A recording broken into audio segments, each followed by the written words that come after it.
chào cả nhà nha. Đất đây là đất của người dân nha. Người dân chưa từng nào mà bán đâu nha. Người ED không quan trọng, không quan trọng. Người ED không biết không quan trọng. Đứng xa ra, không nói gì, nói đứng xa ra. Tại vì đất của anh ơi là mà mua đất này đâu phải đâu đi nào. Người ta đang định đất của đi là nhà mình Anh là chủ tịch, anh chủ tịch. Anh lên bên công an xã không cần lên xe đâu, anh nói chỉ vài bước là mình đi tới là được rồi. Không có ai cần lên xe gì hết á. Em chặn xe của anh từ đầu đến cuối như thế là em sai pháp luật rồi đấy. À vậy hả? Mà trong khi đó là em sai pháp luật thì anh có sai pháp luật không? Hả?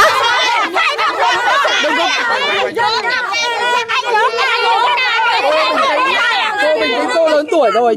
Cô đừng có làm như vậy. Người càng lớn tuổi nó càng hồng hách anh ơi. Đúng không? Cô là người lớn chứ cháu không phải là cư xử theo như cái tao thường là vớ vẩn, hiểu không? Côn đồ. Còn cháu không phải là côn đồ. Mẹ phải đi cư xử kiểu đấy. Dạ vâng, em xin lỗi anh nha. Anh không phải là côn đồ nhưng mà trong khi đó anh không phải là côn đồ nhưng mà trong khi đó tự nhiên anh lại đi nhổ cây cà của người dân làm gì? Trong khi đó nếu mà anh nói là pháp luật á. Từ nha, để bình tĩnh để cơ quan công an làm việc nha. Bà con mình làm việc nói cái thằng này nhổ hàng người ta nhá. Xe của ông trước làm việc là đúng chứ. Đừng có làm lời lơ ta mơ đâu. Phải ông đi trước thì mà trong khi đó để em hỏi lại anh nha, trong khi đó anh mua đất á. Cao su của cho anh Vinh à? bà con nuôi lại. Anh trồng hả? Trồng cao su. Đào hố cho cao su là người dân đào hố người dân trồng nhá. Anh phá rừng à? Anh phá rừng hả? Bây giờ bà con cứ nuôi lại bình tĩnh từ nào để cơ quan công an. Đúng rồi anh, bà con người dân thì rất là bình tĩnh nhưng mà kiểu này là không ai bình tĩnh được hết. Như thế này mà sao đúng không? Được? Mày là thằng cầm đầu, mày là thằng đuôi. Vậy em là cầm đầu á hả? Trong khi đó nếu mà em cầm đầu anh cũng là người cầm đầu, đúng không? Anh đừng nói năng hùng ngôn đồ như vậy. Nếu mà anh biết em cầm đầu á, nếu mà anh nói em cầm đầu á là anh có bằng chứng gì không?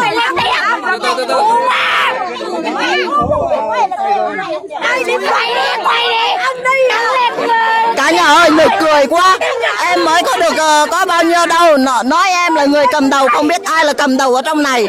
Trong khi đó người dân đó là khai hoang đất đai này kia, trong khi đó là đất liên kết. Mà giờ nói là người dân cầm đầu, ai cầm đầu? Hả? À em xin lỗi, không có ai lôi kéo mọi người hết. Người dân sẽ chủ động đi làm. Không có ai lôi kéo ai hết. Đất của người dân là người dân phải chịu trách nhiệm hết tất cả. Tự nhiên trong khi đó anh nói anh mua đất là anh không có biết ai đất là canh tác này luôn. Đó. Mày là người kích động người dân ấy, đâu biết. À, em là người kích động người dân hả? Thế còn anh là cái gì? Anh đừng nói là anh có quyền mà anh làm hết tất cả nha. Em không phải là người ấy gì hết. Anh càng nói anh càng sai á. Trong khi đó trời ơi, nghĩ sao mà mình đầu già chát, cái tóc nó không dùng ở trên đất rồi. Mà nói tự nhiên người trẻ mới đi đầu gối, nói người ta đi cầm đầu, ai cầm đầu? Lúc trước anh thấy mấy người anh trai kia. À, anh có quyền gì không? Em là người sử dụng người dân hả? Không có ai sử dụng ai hết. Trời ơi, nghĩ sao? Rồi để từ từ nha, bây giờ để bà con có để cơ quan công an làm việc không? Nếu mà tao mua gia đình mà tao đến đây đông thì có phải là thành sai pháp luật đâu. Nhưng mà tao làm đúng pháp luật. Tao Anh yêu cầu chính phủ. Thôi. Mày là người tao quay hết rồi á. Rồi em cảm ơn anh phải quay rõ mặt của em. Trong khi đó anh phải xem lịch sử của em sinh sống ở chỗ nào. Người dân ném đất vào mặt tao. Đúng rồi, người dân nó ném đất vào anh là em không có quyền. Mà trong khi đó là ấy nha. Cho dân đi. Cho xe tao đi mà. Thì đúng rồi, anh nghĩ sao anh nói là giải quyết với dân mà trong khi đó anh dắt cái xe anh muốn đi giải quyết bằng cái nào? Tao đổ tiền hỗ trợ. Mày ra mày chặn xe tao. Thì anh hỗ trợ được bao nhiêu? Coi thường pháp luật. Em không coi thường pháp luật gì hết, mà người coi thường pháp luật là anh đó. Trời ơi, nghĩ sao vậy trời?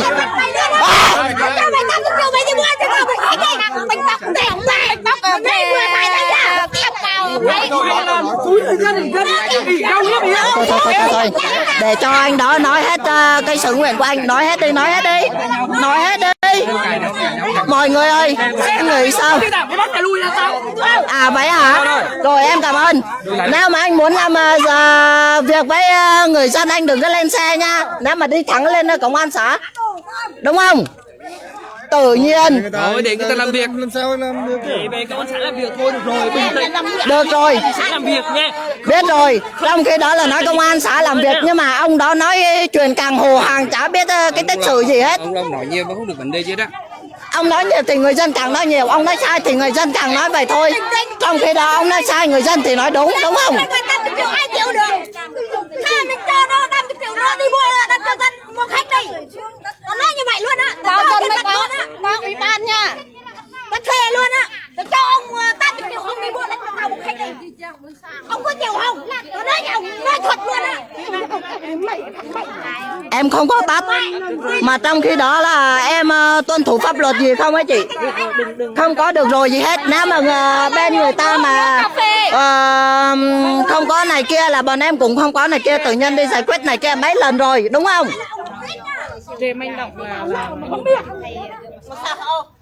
Nếu mà anh nói trong khi đó là người dân vi phạm pháp luật, trong khi đó anh đi nhổ đất của người dân, đi nhổ cà của người dân, nó có vi phạm pháp luật không? Trong khi đó anh nói là anh kêu công an giải quyết này kia, đất đai này kia, anh nói trong khi đó là nhà nước cấp quyền của anh làm bìa đó, nhà nước cho anh có quyền, mà nhà nước là nó nằm ở chỗ nào? Tên của nhà nước đó là ai? Gì nữa? Có mày mày có cái gì bằng chứng là đất của mày không? Có. Người dân đều có bằng chứng hết, chỉ có là anh không có bằng chứng thôi. Mày dám đem đường đi mẹ hả? Nó biển mẹ mày. Cái này biển hai đây này. Đây là con quê này. Ủa anh nói chuyện càng ngày càng ngu, tự nhiên anh cho người dân đập vào đầu anh. Người dân lấy cái gì đền bù cho anh? Người dân càng lên chiếm này kia rồi anh càng nói này nói kia nữa, đúng không? Để về công an xã làm việc em. Tắt xe. Siêu để về công an xã làm việc. Công an xã làm việc nó đâu có xa xôi đâu, anh cứ tắt xe rồi anh đi bộ là được, đúng không? Bây giờ mày không cho tao đi nữa đúng không? Em không phải là em không cho anh đi, mà đây là cái gì? Anh đọc rõ cái bằng tên. Ủy ban Đây là ủy ban. tao lên công an xã mày không cho tao đi đúng không? Cách bao nhiêu cây số?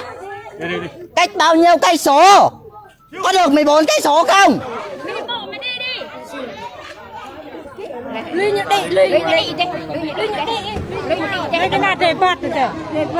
Được có mấy bước mà đòi. Ông vừa thôi để công an xã giải quyết.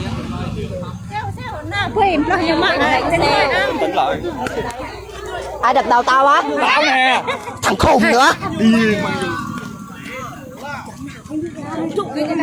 Xét nào chỉ trang ấy tao nhìn ngồi từ phòng kho, mình chẳng có làm một tổ nhìn ngồi từ phòng lục.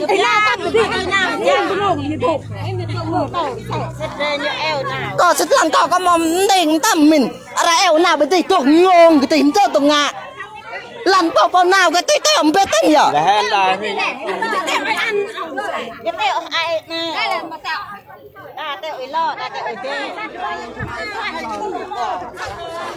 Đó.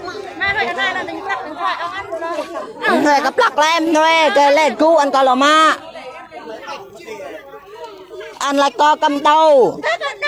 Co cầm đầu tao mới cầm rồi sinh năm trên sau hôm đó co cầm đầu tới đâu con là cầm đầu. Em đừng nói cầm đầu đi, em im cái đó đi. Rồi sao mà thằng khùng này? Nói coi thằng khùng đúng không? Thì nói một hai thôi, đừng nói cầm đầu. Thà nói vậy đi, đừng có nói coi thằng khùng nữa. Rồi, biết rồi. Ai dân bên đó cũng còn đất hết. Đừng đó. Nói là để công an xã giải quyết được không? Nếu mà công an xã giải quyết không được thì công an xã từ chức luôn đi, chứ làm công an xã làm gì? Mà mình cứ nói nhiều chi? Buồn lăng tự nhiên giải quyết đâu. Rượu đắp ông lệ. Anh cho em hỏi một tí nha. Cái này là ra bên công an xã làm việc đúng không? Đúng rồi em. Anh là chủ tịch đúng không? Anh sẽ qua bên đó cùng bên đó. Tại vì nếu mà ra bên công an xã làm việc giờ ra đi ngay không có ai nói năng này kia nữa. Đúng rồi. Thì đúng không? Đó rồi mà bây giờ không có nói năng. Tại vì dân là dân một loạt.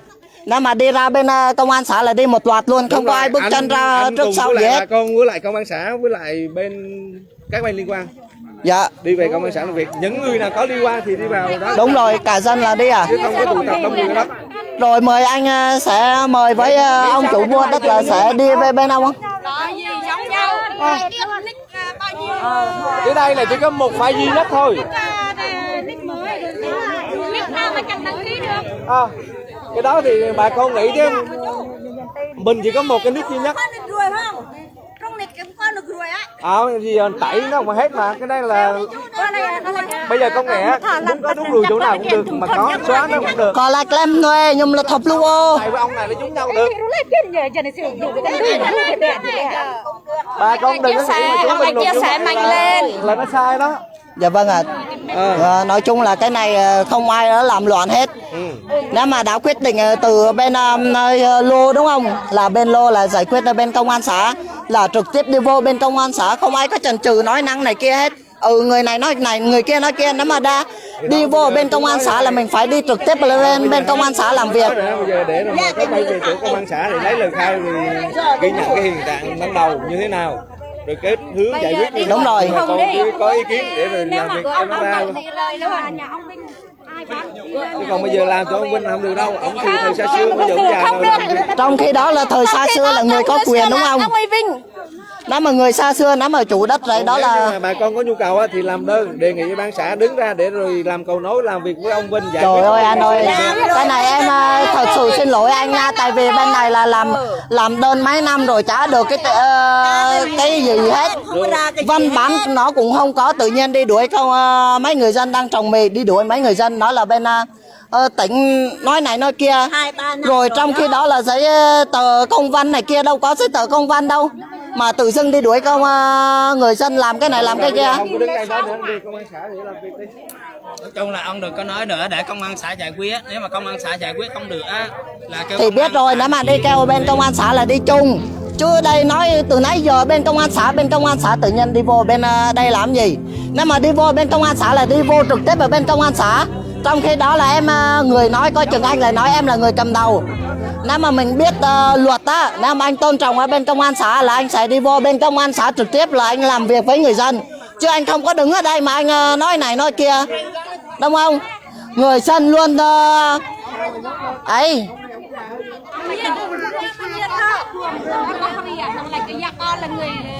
Người dân luôn tôn trọng pháp luật của mấy anh hết. Nếu mà anh tôn trọng pháp luật của công an là anh xin mời anh đi vô bên công an làm việc. Chứ anh đừng có ngõ ngang ở bên đó làm gì. Cái mồm thì nói được mà làm không có được. Anh có nghe từ người ta nói không? Việt Nam nói được là làm được.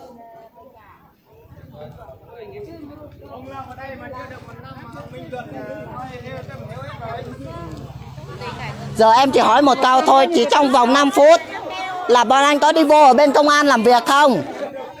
Hay là chỉ đứng ở bên ủy ban này là nói này ấy này kia thôi? Nếu mà mày quay trực tiếp á, mày quay lấy cảnh mày phá xe tao đi. Thì trong khi đó anh quay nãy rồi. xã giải quyết.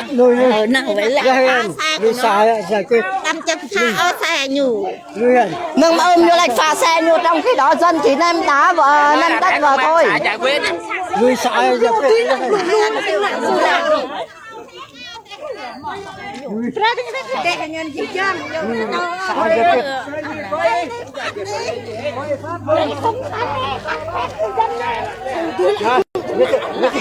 Để công an xã giải quyết. Ông cứ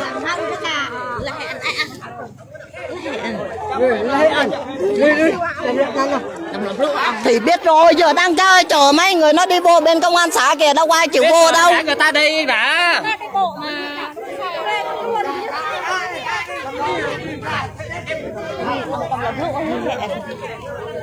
Bây giờ ông cứ nói hoài có giải quyết được không? Để công an xã giải quyết, nếu công an xã không giải quyết thì từ chức đi. Tại vì lương tháng cũng người dân đóng thuế cho mà. Nên mà trong khi đó nói bên công an giải quyết, bên công an giải quyết mà bên công an xã nó cứ đứng ngơ ngơ vậy, giải quyết được cái gì?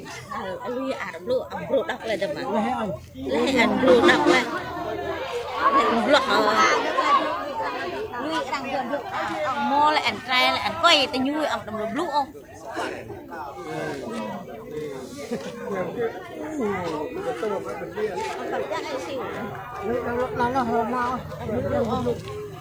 Chúng đang ngâm đi trên đó này nó kêu cô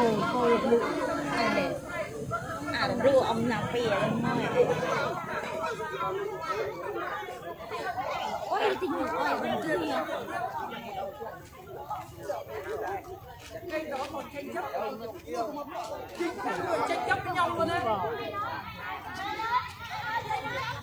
Ông ơi tôi không kể chuyện cho tôi nè. Bằng miệng nhỉ? Làm đâu có ai làm hủy mày cái thằng mình chẳng cái làm mà giờ tôi cùng luôn. tôm Ông ơi tôi mới là người tốt đấy. Các ông toàn Ai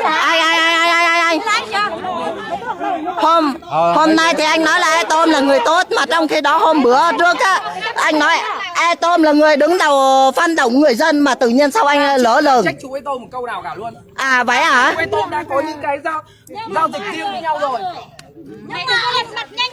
Đi về sau đi, em đi về đi sau. Em không đi về, ngoài trừ mấy anh đi vô ở bên công an xã, tụi bọn dân của tụi em đi vô làm việc là vậy thôi.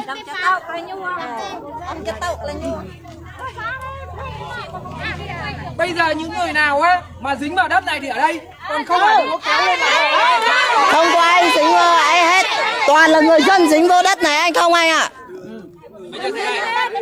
bây giờ đưa cái xe qua bên công an xã để em có liên quan vào Nói chung là tất cả mấy người dân đều liên quan hết, không có ai là ngoài phạm lệ hết. rồi đi đây đưa cái xe qua bên kia này lập biên bản. không trình bày sự việc như thế nào, đầu đuôi như thế nào Đi đây anh Trình bày sự việc với anh cũng như không à, trình bày hôm bữa anh cũng nói như không à, ngơ ngơ ngác ngác. trình bày xong là bọn anh vò vứt vào thùng rác là như có phải vừng tuần đơn bên bàn như thế quét ra là cái đấy ông là cái bàn nhu không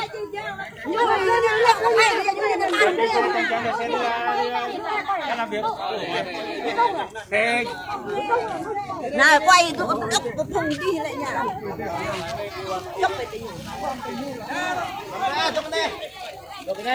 nhờ chính quyền cấp cao giải quyết nội dung Xét nhiều bret nào bà công an xã là tôi nhu nào bà công an xã là tôi bồi tôi luôn. ai đi vô ca người dân nên mày móc chắc thì đập tần luôn. Lúc là phong dân kìa, nghèo đến đâu nó cũng không bị mù chữ này kia. mẹ mà ta cái nhau như thầy phải dạy cho cái này như thầy này anh hết eo này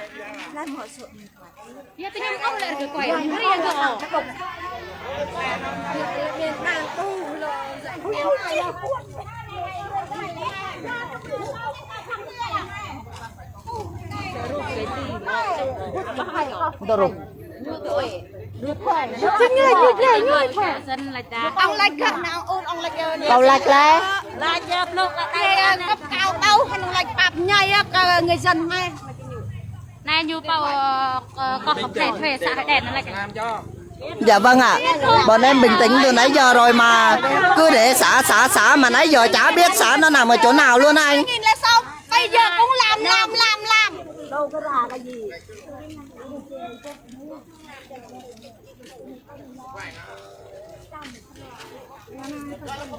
ai răng như tuốt họ như thế là tuốt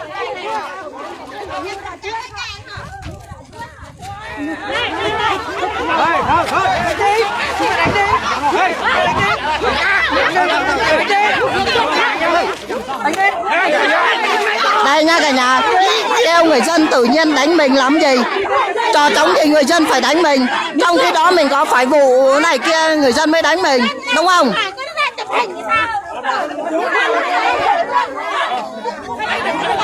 Tự nhiên vô duyên vô cớ kêu người dân đánh mình, rồi lấy tiền người dân này kia rồi để làm mình ấy thoát pháp luật à? Hả? Nãy giờ nói là mình có quyền mình ấy với pháp luật mà nãy giờ chả thấy pháp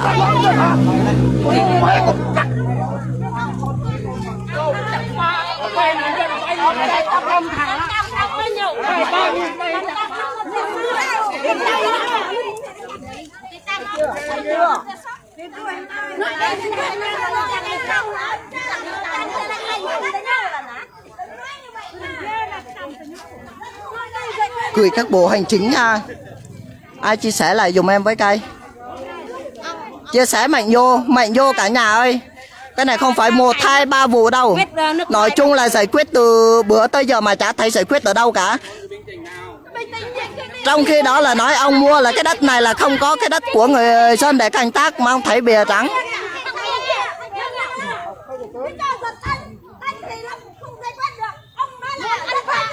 Muốn ăn vạ hả? Ăn vạ.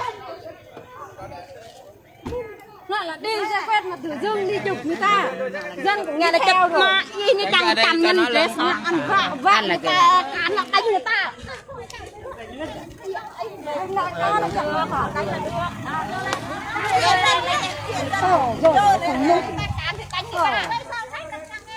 Quá vô duyên vô sự cả nhà ơi.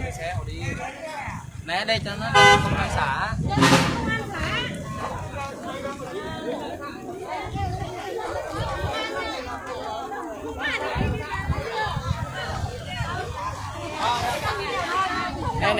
Nè ra đây cho xe đi kia. Thì tê lui nè đâm đi tê họ cực em mà mơm. Đi.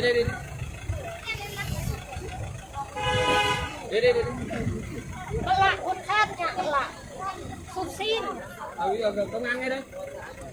Đó trước mặt của anh đó, anh chỉ véo bên đó là thấy cái trước mặt của anh luôn chứ anh còn hỏi làm gì. Đúng rồi, còn 2, 3 gì nữa. 2, 3 vì cái sự ngu dốt của anh à. Nếu mà anh đi thì anh đi, anh còn dừng xe gì nữa.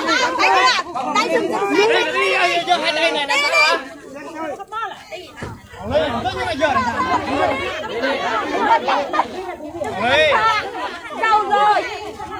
Thằng ngu mua đất Đi. Giàu thì đừng có ăn vạ, người dân không có tiền đâu nha. Arta âm nặng nhiều. Là trừ một là sao? Nó bền như này là này. Không có ai hẹn nhau ở ngoài đầu Quảng Phú hết anh ơi. Giờ hẹn nhau ngay cái chỗ công an xã. Trời ơi nghe mắc cười cho mọi người ơi. Tự nhiên hẹn người dân đi vô ngay cái đầu Quảng Phú làm gì. Để chỗ đó đi kêu mấy bên người xã hội đen đánh người dân hay gì. Tự nhiên đi hẹn mấy người dân đi vô ở bên chỗ đoàn Quảng Phú làm gì.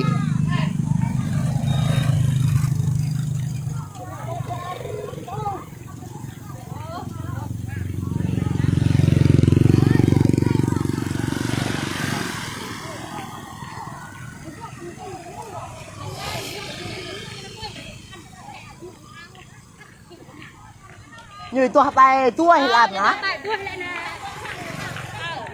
Thì hiện trình về kia nhu like Em là hình set ông tăng ông lại lần ông lại bên đây ông play ông hạ.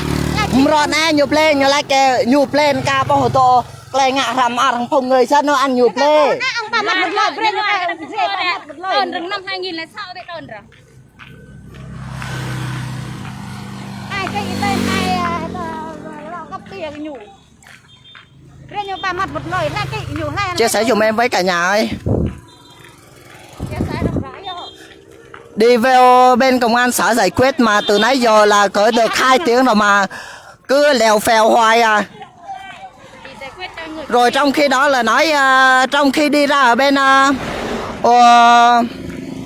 ủy ban nói là với người dân á, là hẹn nhau ngay cái chỗ đầu cổng Quảng Phú. Hẹn nhau làm gì chỗ đó? Nếu mà hẹn nhau ngay cái chỗ công an mới hẹn nhau, đúng không? Chứ hẹn nhau ngay cái chỗ đó làm gì?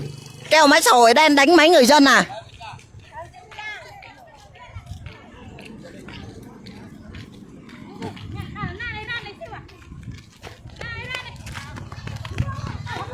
Làm sao anh có thể đóng cổng được trong khi đó là làm việc với người dân mà tự nhiên anh đi đóng cổng làm cái gì?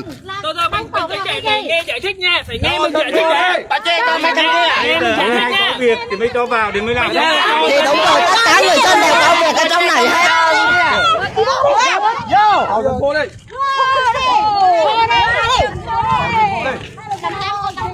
Tầm 100 thôi vậy? Để mơ của em hay lại cái mày vậy?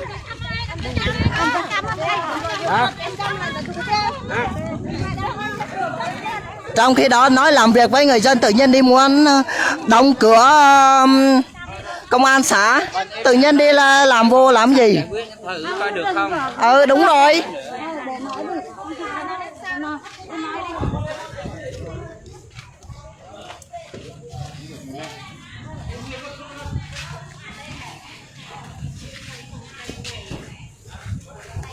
Hồi mình sao mày đi là cái cùng đâu. Không sợ, không sợ, đéo sợ gì.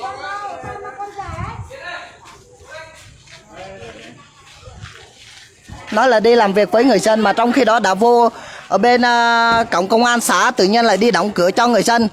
Làm việc với người dân kiểu gì ấy mọi người? Em thật sự là không hiểu luôn á. Tại vì trong khi đó là người dân đã có đất tranh chấp ở trong này rồi mà nói người dân không liên quan làm sao mà người dân làm được cái đơn này nữa? Dạ. Ai cũng mặc cái ngồi đây không được. Không, nếu mà anh mời tất cả mọi người dân ngồi đây thì em ngồi. Đây, vô đến cơ quan công an rồi không có quay phim được phải gì nữa nha. Được chưa? Nữa anh em mời làm vô làm việc từng người nha. Đi ra ngoài đi. Cho có vui không? Không có quay phim rồi. Anh nói em nè, vô cơ quan công an rồi không quay nữa nha. Rồi tại vì người dân quay là không có vi phạm pháp luật gì hết. Nếu mà công an làm sai này kia mới sợ người dân quay này kia đúng không? Pháp luật anh làm theo pháp luật không có quay kiếp gì hết đó. Đây nói trước nha. Đi vô để công an làm việc nha. Còn nếu mà quay thì đi ra ngoài kia. Rồi. Anh nói trước. Rồi. Nếu mà làm việc với công an á là trực tiếp làm luôn, đừng có cho người dân cứ đợi này kia, đợi từ nãy giờ rồi. Ủa thì bây giờ bọn anh phải làm việc với từng người chứ. Bây giờ mình rồi đứng xem công bây an giờ xã có đứa ở đây thôi, bây giờ không có quay nữa, anh nói với em lần